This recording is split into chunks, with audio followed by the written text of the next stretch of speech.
بسم الله الرحمن الرحيم. الحمد لله رب العالمين، والصلاة والسلام على أشرف المرسلين نبينا محمد وآله وصحبه وسلم. وبعد maanta oo taariikhdu tahay 9 Janaayo 2025 kuna waafaqsan 9 bisha Rajab 1446 Hijriyada, waxaan halkan ka soo jeedinaynaa baaq ku wajahan colaadda iyo daminta dhibaatooyinka ummadaha islaamka gaar ahaan ummadda Soomaaliyeed ka dhaxeeya.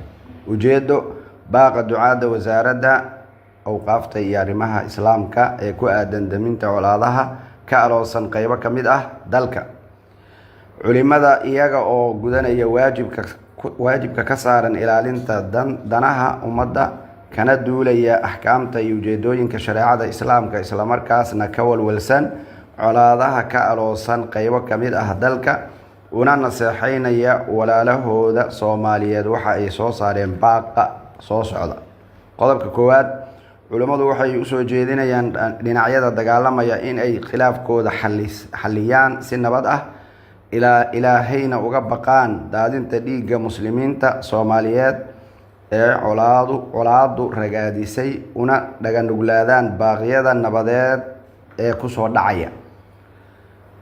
Allah subxaanahu wa tacaala wuxuu yidhi fattaqullaha wa aslixuu daata baynikum.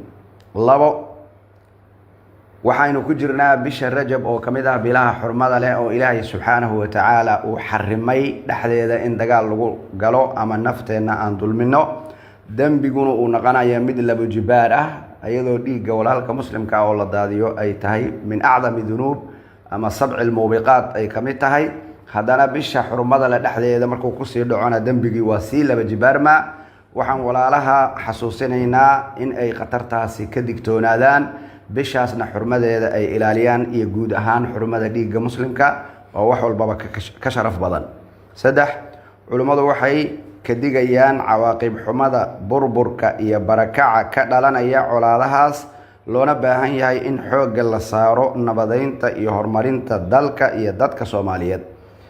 4, culimmadu waxay u soo jeedinayaan dhammaan dhinacyada ishaya in ay joojiyaan abaabulka habarwacashada iyo dhammaan ereyada xanafta leh ee sii hurinaya colaadda.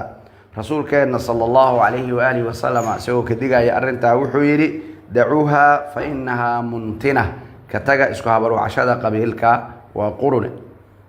5, culimmadu waxay dhammaan salaadiinta, abwaanada, dhallinyarada, haweenka, warbaahinta iyo inta samaha ka shaqaysa u soo jeedinayaan in ay isku howlaan in si degdeg ah loo joojiyo colaadahaas dalka ku soo noqnoqday waqtiyo badan, lana qabto guddi nabadeyn si loo helo xal waara, laguna dhaqmo qowlkii alle innama almu'minuuna ikhwatun fa aslixuu bayna akhawaykum wattaqullaha lacallakum turxamuun.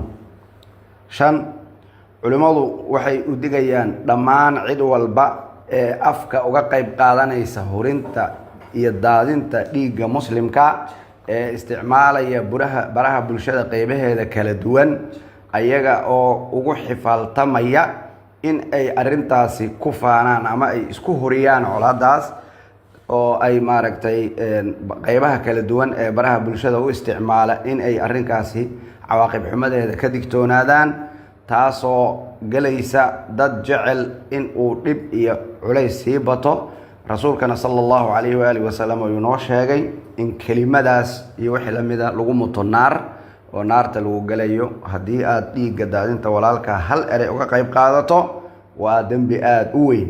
marka waxaan xasuusinaynaa dadkaasi inay Ilaahay ka cabsadaan, dhalinyaro iyo odayaal iyo rag iyo dumar waxa ay leeyihiinba ma aha wax kaftan gala, wax xifaaltan gala ma aha, wax la isku kululaystana ma aha. arrintaas wax lagu raadiyo social media ama commentsna ma ahan, waa wax naar lagu galo.